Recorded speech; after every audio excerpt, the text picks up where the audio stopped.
Thank you for joining the Resilient Cyber Show. My name is Chris Hughes, and today I'm joined by Phil Venables. Phil, thanks for being here. Yeah, always a pleasure. Yeah, I'm excited to chat. I was telling you offline a little bit of being a fanboy over here, but I've been in cyber about 20 years, and I followed you and your content and your thought leadership for quite some time, as I suspect many others are. Have one of the most respected people in the industry, in my opinion, when it comes to security leadership and things like that. But for folks that don't know Phil Venables and kind of what you're up to, can you tell us a bit about your background? Yeah, so I've been a CISO in 4 major CISO roles over about 30 years. I guess like a lot of people of at least my generation in cyber, I didn't start off doing cyber. I started off as a software engineer in various different industrial control systems environments, oil, gas, coal, then defense, and gradually stumbled into security off the back of bringing some UK banks onto the internet in the 1990s and writing cryptographic software, and came at all of this from an engineering perspective. Then became a CISO at multiple financial institutions, and then I've spent the past 4.5 years at Google, particularly as Google Cloud CISO, but also doing some other security engineering things for Google. And now I do a bunch of different things. But yeah, having been a CISO for 30 years, 4 major roles, I think it was time to not do that operational, that big operating role anymore and do something a bit different. Yeah, it's awesome. And we're going to dive into your transition into the world of venture capital, private equity, those type of things. I actually didn't know that background about you. I caught that in your conversation with Clint Gibbler recently about coming from the development engineering background. So that made me want to ask you, we see obviously long-standing, friction between security and development and things like that. Do you think that background helped you kind of be more effective in your CISO role and kind of empathize or connect with, your development peers at the organization, engineering peers, that kind of thing? Yeah, I've always found it has, because I think, and again, a lot of people do this now, but there was a time when it was kind of new to take the developer's perspective and to think about security as something you solve for by providing tools to people to make the secure path the easiest path. I mean, I know we all know that now, but it was funny when I first started doing these roles back in the early 2000s, and a little bit before that. It was still very much the view that the security team was the setter of policy, and then it was up to everybody else just to figure out the hard yards of trying to implement that policy. And when you came along as a professional saying, no, my job is to actually help you, to give you tools, to give you the ability to do this, you automatically had an advantage, and the relationship with the development teams was really good. So I've definitely viewed, through many decades, viewed security as something that we as security people should be providing tooling to people. And it's kind of interesting. I've tried to do this in cloud as well, where we often talk about this whole shift left of getting early in the development life cycle. I prefer more to think of it now as we have to keep doing shift down. In other words, bringing controls down into the platforms, so that when people are building on it, they just inherit a large amount of security by design and by default. Clearly, we need developers to keep remembering how to do these things. But yeah, I think shift left, we should be shifting down even more than shifting left, I think. Yeah, I think you're spot on. I actually interviewed, I can't remember the gentleman's name, but one of the primary authors of the Secure by Design at Google paper that you all had put out, interviewed him on here, and he talked about that secure enablement via the platform and the tools and the processes that developers use and how you guys did it at Google. And I think the industry is starting to try to move in that direction, and it's for the best, right? I think it can make, it kind of align with the mantra of, paved roads or guardrails, those kind of things that we hear often too. So shifting gears a little bit, you had given an interview at RSA where you talked about, CISOs transforming into business, you call it business critical digital risk leaders. So, what are some key themes that you try to emphasize there? And where do you think CISOs struggle the most when they make that transition? Because we always hear about, CISOs need to speak the language of the business, put things in financial terms, like, these kind of, advice and recommendations for CISOs that are trying to be more effective with their business peers. What are some themes that you were trying to get across in that talk? Yeah, it's funny. I'm kind of seeing 2 different directions CISOs are going. A lot of CISOs are becoming CTOs or otherwise taking over infrastructure, which is kind of interesting. And I think the background to that is CISOs have probably been complaining to their leaders for 5 years about, we need to upgrade all our infrastructure, we need to improve infrastructure to make it more defendable, and my job as a security person will be so much easier if we do that. And then the organizations are turning around and going, okay, you run infrastructure then. And so, which is, I think, is actually quite healthy. So there's a lot of CISOs now, you see this kind of CTO/CISO title, or they're just becoming CTOs and then backfilling themselves as a CISO reporting to the CTO, which is kind of interesting. But then the other set of thing I see, and this is particularly fueled by AI deployments, where particularly in the non-regular, the lesser regulated industries that don't already have built up risk and compliance and these big kind of independent control teams, you see many organizations where the CISO team is helping the businesses deploy AI tooling, and they're clearly focused on making sure that AI deployment is secure, however you define all of the security attributes of AI to be. But then what typically happens in many organizations is the CEO or the rest of the C-suite or the business leaders or even the CIO turn around to the CISO and say, okay, well, what about privacy? What about compliance? What about the trust and safety properties? What about the reliability and guardrails? And how do we evidence and attest to they're still regulatory compliant with this AI deployment? And everybody's looking at the CISO. And these, again, for organizations that don't have all of this apparatus of independent compliance functions and independent risk management functions. So the CISO is picking up like a lot more things fueled by AI, and it almost makes them become like a chief digital business risk officer that they always wanted to be probably in the first place and have that degree of business engagement. But all of these AI deployments are compelling them to go there. You also see a lot of CISOs that have also already been picking up kind of maybe not the chief privacy officer responsibility, but at least the privacy controls responsibility, many aspects of compliance, many aspects of resilience, even reliability, and some broader tech risk management. So I think it's great to see CISOs evolving. And I think now, I mean, at some point, we're probably going to have to upgrade the CISO title, because the CISO title just doesn't encompass all of this. And I think there's a few people knocking around that are chief technology risk officers and chief information risk officers. I mean, at some point, it's going to be a bigger landscape than just CISOs. Yeah, I agree with you there. I saw an image, it might have been from Ions or someone like that recently. It was like a bucket, and it was starting to overflow with additional responsibilities that the CISO just keeps taking on, from privacy to risk to, AI, you name it. It just legal, concerns. It just keeps coming, compliance, regulatory stuff, and on and on and on. And then I think about, you talked about the CISO to the CTO. I think it's Jamil at Equifax has made that transition. He's a good example of that too, as well, as someone who, like you said, like, we kind of advocate for security all the time and technology upgrades, and like, okay, well, it's your problem now. you figure it out. And so for better or worse, like, it's ours to run with to some extent.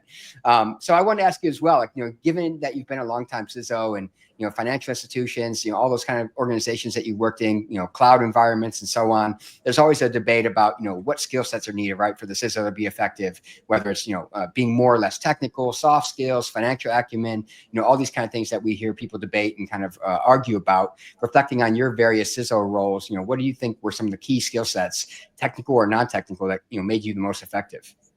Yeah, I mean, I'm a great believer that security leaders have to have a reasonable degree of technical skill. I mean, again, I think it's been a long time since I've professionally coded, so I'm not talking about all CISOs should be kind of writing code.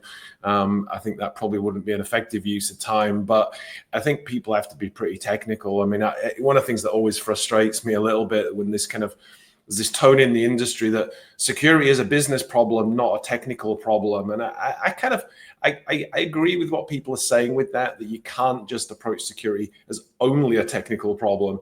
But at the same level, you can't just only approach it as a business problem, because, the last time I looked, like, all of our businesses are digitized, and all of the controls we have are typically implemented in technology. So you've got to actually understand the technology, and like we talked about before, you've got to have the ability to interface with technical vendors, internal software development teams, and you've got to understand the technology and the risks that you're adopting.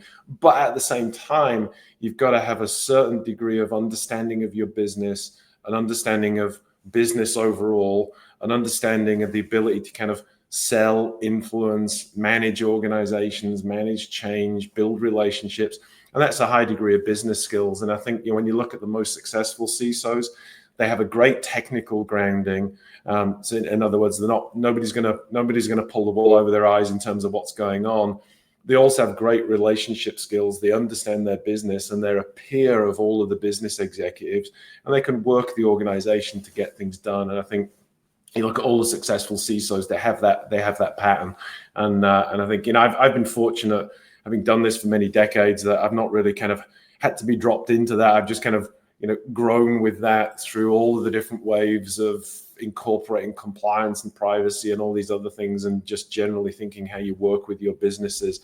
But I think the balance of technical and business skills is important. If you just have one, it's quite frankly not good enough, and you have to be that kind of hybrid, which is not unusual compared to, this is what the success criteria for CIOs and CTOs is, or chief data officers or other leaders. You got to have that balance of driving technical implementation while still being a business executive.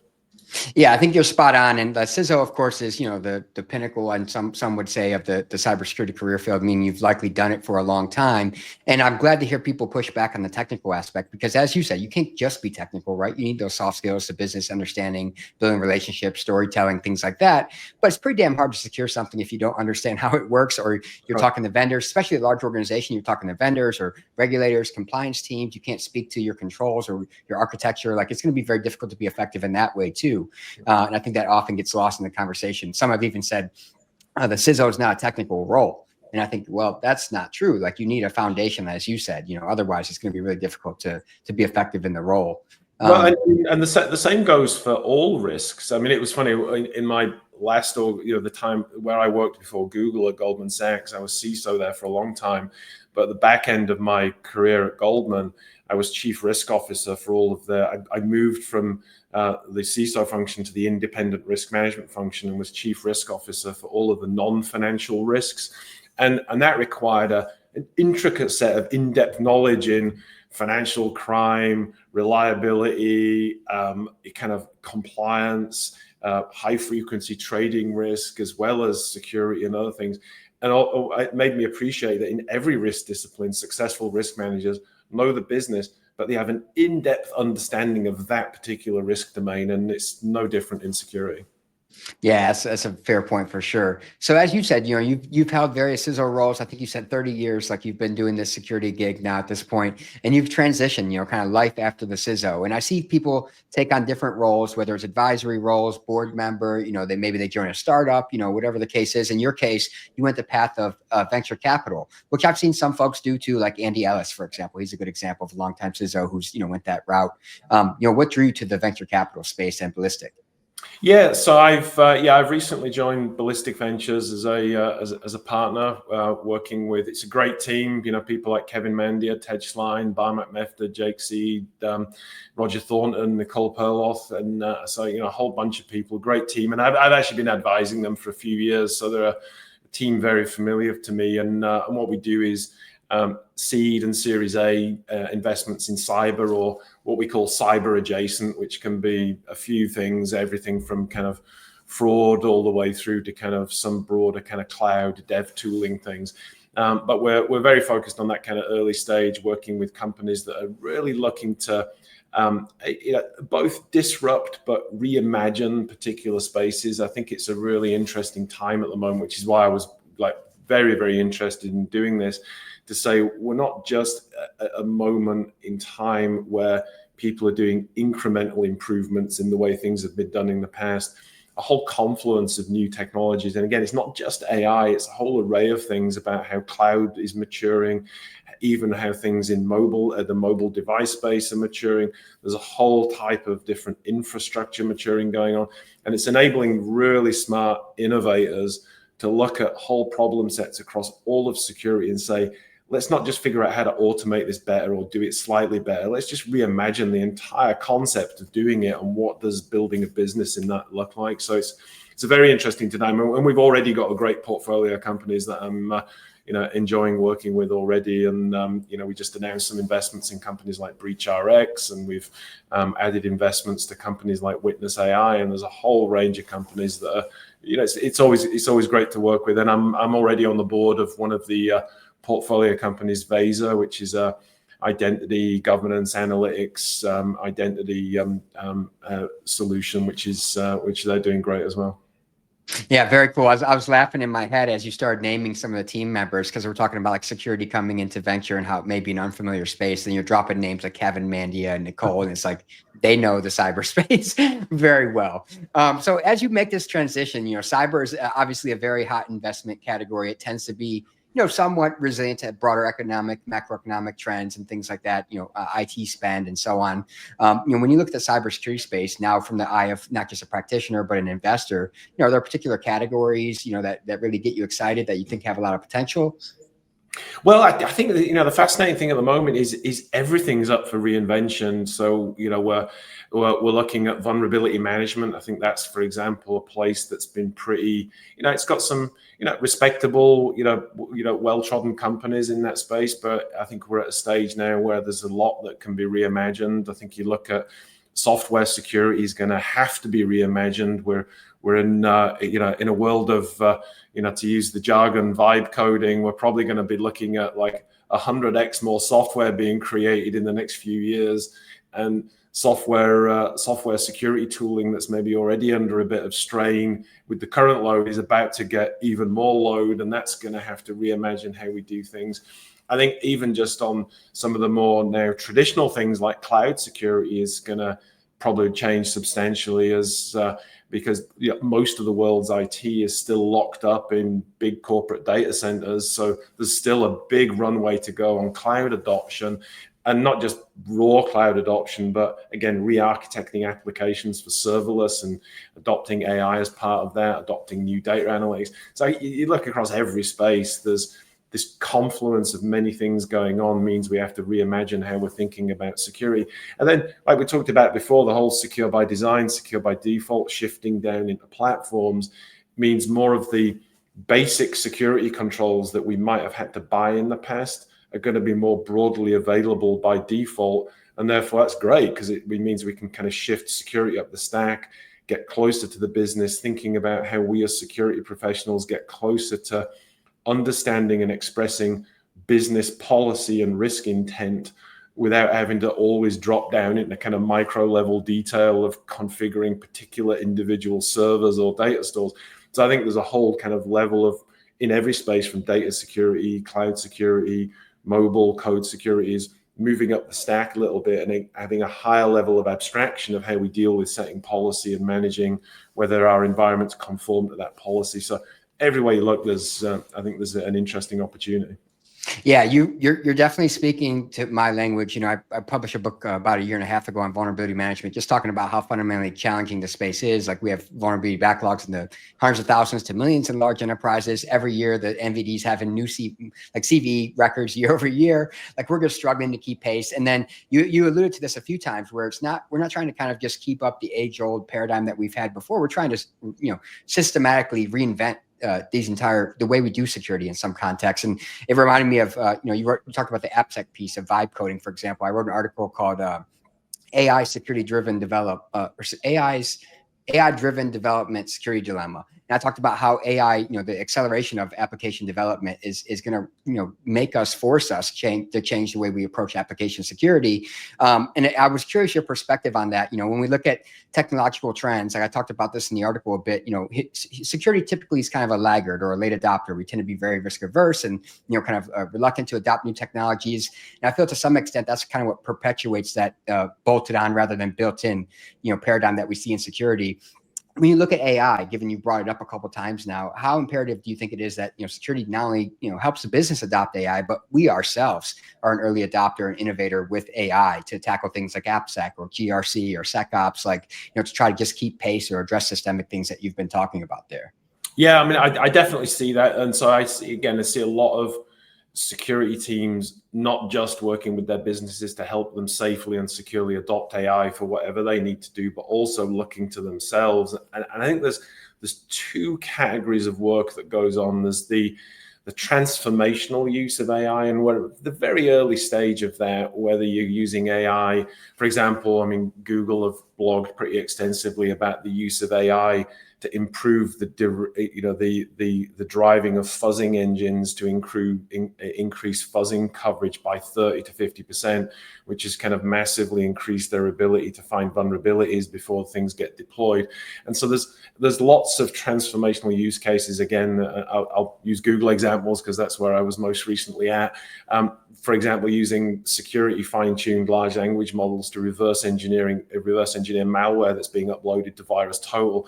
That transforms the workflow and the ability to provide automated alerts into infrastructure and provide defenses based on a real-time understanding of what's going on in the environment. So there's loads of these transformational use cases, and there'll be more. But what I think a lot of security teams are finding, like many organizations, is the use of AI to do essentially quite small productivity improvements. When you stack up all those little productivity improvements, you collectively get effectively a 10x productivity improvement for the whole team. And again, you see a lot of organizations doing this, improving workflows. Yet again, this is something that at Google that we've published, is the work that we did on automating event and incident write-ups using AI. The AI will write better postmortems, better write-ups, so that the analysts can actually just use that and then get on with all of their other work without having to kind of still be in the workflow. Again, we've seen Mandiant threat analysts using our tools like Notebook LM to upload Hacktivist and other videos to analyze those. And so you can analyze like a 90-minute video in just a minute, and it highlights the main features. So analysts don't have to sit watching videos all day to analyze what's going on in the community. Every one of those little things, it's kind of a little thing in and of itself, but you do 50 of those things across an entire security team, you've effectively created 20, 30 new headcount that can be used for other things. And you see the same thing in GRC, in identity and access, a whole array of things. It's really interesting to see security teams use these tools in their own innovation for productivity improvement. Yeah, and it's some of the stuff you're talking about, whether it's incident response, threat hunting. We're seeing it in the penetration testing, the report writing, the condensation of activities is often like the mundane part that no one actually necessarily wants to do. It's not the exciting part, but as you said, in aggregate, it saves a ton of time. It can be highly effective. It has a lot of context that maybe a person wouldn't have picked up on in those activities, those kind of things as well. So I'm excited about all the potential for sure within security. When it comes to AI. It's funny you mentioned kind of pen testing. I'm on the board at HackerOne. I was on the website, HackerOne website yesterday, and I noticed again, Expo, which is an AI-driven pen testing bug discovery tool, is #1 in the rankings of hackers on the HackerOne bug bounty website, which is it's kind of interesting. Yeah, well, I think it's pretty cool too, because everyone is like, well, it's just hype, it's just buzz, and it's like, well, the proof is in the pudding. Sometimes you can go look and see it's having an effectiveness, so I think that's a pretty cool example. I've been following that team too. It looks really promising. So I wanted to ask you too, I know we've got just a few minutes with you left here. You have your website, philvenables.com, where you talk about, I think it's called Thoughts from the Field or something like that. You kind of phrase it as, what made you start putting that out there? And I do a lot of writing myself, like a blog and a newsletter, all that kind of fun stuff. Do you find it makes you a more effective thinker? How has it been received by the community? That kind of thing. Yeah, for sure. I mean, I think it's the cliche is true that if you want to really develop your understanding of something, just kind of try and write about it. It forces a great degree of discipline in your thought process, and that's not something I was ever good at years ago. But through a lot of discipline of like writing things down, you get better at it, and it helps improve your own clarity of thought. But yeah, I started this blog I think it was about 5 years ago, because I was just getting really quite frustrated that most of the content being produced, whether it was on social media or blogs or even books in the security industry, really fell into two camps. It was either deeply technical stuff, and that's all great stuff. There's just so many books about the technical aspects of what we do, whether it's from cryptography through to software security, through to vulnerability and cloud, mobile, all those loads of great content on that. And then at the other end of the spectrum, there's lots of pretty good content about how to do risk assessments, and how to just the mechanics of running a security program, what ISO is all about, what NIST is all about, all of that kind of stuff. But I found there was nothing about the actual management practices of how to, the blocking and tackling of how to run a security or risk management program, how to get the budget, how to deal with the board, how to deal with your peer executives, how to think about managing teams, how to think about career development, all of that stuff. And when I worked with a lot of CISOs and interacted with a lot of CISOs, most of what we talk about is, occasionally it's talking about in-depth topics, but a lot of it is about hints and tips of trying to get that extra bit of budget from the CFO, or hints and tips of how to deal with development team leaders, hints and tips of how to work with the CIO, hints and tips on what to do in front of a board, how to partner with your board to get the right support and the right oversight of what they need to do. And so I just started writing a whole sequence of articles like that, and people seem to enjoy it. And so one of the things I think I posted a few months ago, I'm actually in the middle of writing a book based on a lot of that content, which is going to be almost like there's the book Covey's 7 Habits for Highly Effective People. So this is basically, the book is going to be like the 7 habits of elite security teams, is just what's those main things that differentiate like the elite security teams from the okay security teams. And a lot of it is technical prowess, but most of it is their ability, and we talked about this earlier, their ability to integrate and align with their businesses, and to have the management and executive leadership ability to just drive change in their organization over the long term. And so I'm going to keep blogging and writing about all that kind of stuff. Yeah, I mean, I love it. I've been reading it at least for several years at this point. And again, to your point, it's very practical, and it's you can tell it's grounded in real world experiences, and it's applicable, right? Versus, the deep technical stuff is great, but you can't necessarily apply it sometimes, or it's very dry policy type stuff. And so yours is very practical, direct, and I've always enjoyed it. And my last question for you is like something I always wonder about folks like you. You talked about everything from venture capital, categories like GRC, AppSec, SecOps, cryptography, you name it, financial acumen, like these type of things. And I read a lot of your blogs, talk about system thinking, resilience, et cetera. How do you find, what are some of the strategies that are effective for you when it comes down to like balancing your focus and attention to have the deep domain expertise, right?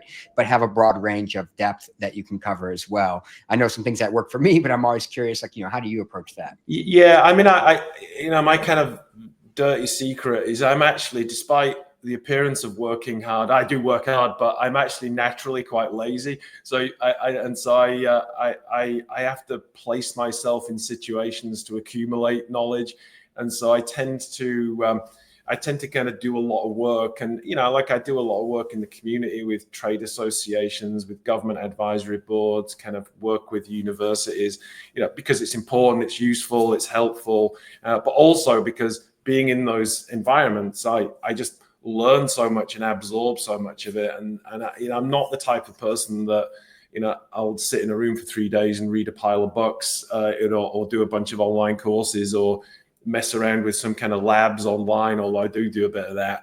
But generally speaking, I find the best way is just to figure out how to place myself inside all of these information flows. I give you an example. So, one of the things I really enjoy, each year, the National Security Agency give out a prize for the best academic paper in cybersecurity from the previous 12 months. And I'm part of the judging panel for that, along with like Dan Gear and Whit Diffie and a whole bunch of people that, I think, holy shit, I'm amongst this group of people. It's amazing. But one of the things that I get to do every year, because of being part of that judging panel, I get to read about 30 of the top academic papers in crypto and cybersecurity and all of these different things. So I'm now forced every year to just do a kind of a matrix style upload of a whole bunch of new content, because I'm in the middle of that. I probably would never read those things had I not somehow got myself in that. And there's plenty of other places that all of us can get involved in. So I think a lot of people, if you're just in the information flow, you can kind of accumulate this knowledge, even if you're not the type of person that's just going to devote like days and weeks at a time to doing this constantly. So that's kind of how I've approached all of this. Yeah, that being in the right environment around the right people, like, is a massive hack, as you know, you didn't call it that, but you know, I'm laughing as you were saying it because I'm like, that's what this conversation is I put myself in a position to be speaking to Phil Venables and kind of absorbing some of his wisdom and knowledge throughout his years in this field. So Phil, thank you so much again for coming on here. Folks, it's philvenables.com. You can find him on LinkedIn. Tons of insight, wisdom, expertise, and I have no doubt you're going to be really effective in your new role with Ballistic as well. So thanks so much for coming on here, man. Yeah, thank you. And thank you for everything that you do in the community as well. I think, you know, again, you put a lot of fantastic stuff out there. So thank you as well. I appreciate that. And thanks to everyone who tuned in. Have a good weekend, folks. Thanks.